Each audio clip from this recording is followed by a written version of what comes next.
Welcome, scholars. This week we're talking about Chapter 4, Biodiversity and Evolution. Kind of a good kind of filler or add-on to last week's chapter, which was Chapter 3 on ecology. Both these things tie together quite nicely with the ecology sections. That's what we're following them up with after Chapter 3. All right, so the first section we're going to cover is why is biodiversity even important? What is it? Why is it important?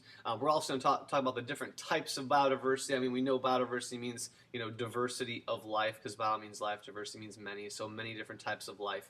But there is some specifics to that, and there's some different categories of biodiversity that we're going to discuss here. So biodiversity is a crucial part of the book as well. Remember, they talk about the 4 core sustainable principles, and biodiversity is definitely one of those in sustaining Earth's natural capital. It is a vital renewable resource. As long as populations stay intact and population size of different organisms are growing and well, then we have lots of different types of genetics and different organisms on the planet that give us that renewable energy, or renewable resource, I should say.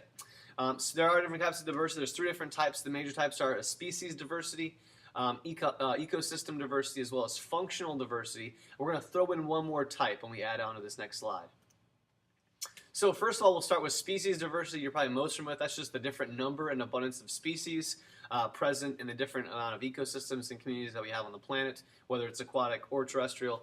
And then we're going to look at ecological diversity, which is just a variety of different ecosystems, looking at, freshwater ecosystems, saltwater, brackish water, rainforest, tundras, all these different deserts, all these different types of ecosystems and biomes make up ecological diversity.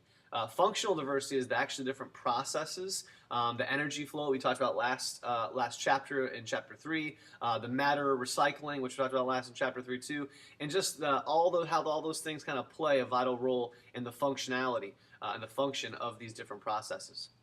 And the new one that we're going to talk about is genetic diversity, because that's going to get thrown into the mix in Chapter 4 here. And that's just the different variety of looking organisms, looking organisms within the same species. So the image here, right here, is the snails. They have obviously different shells of snails.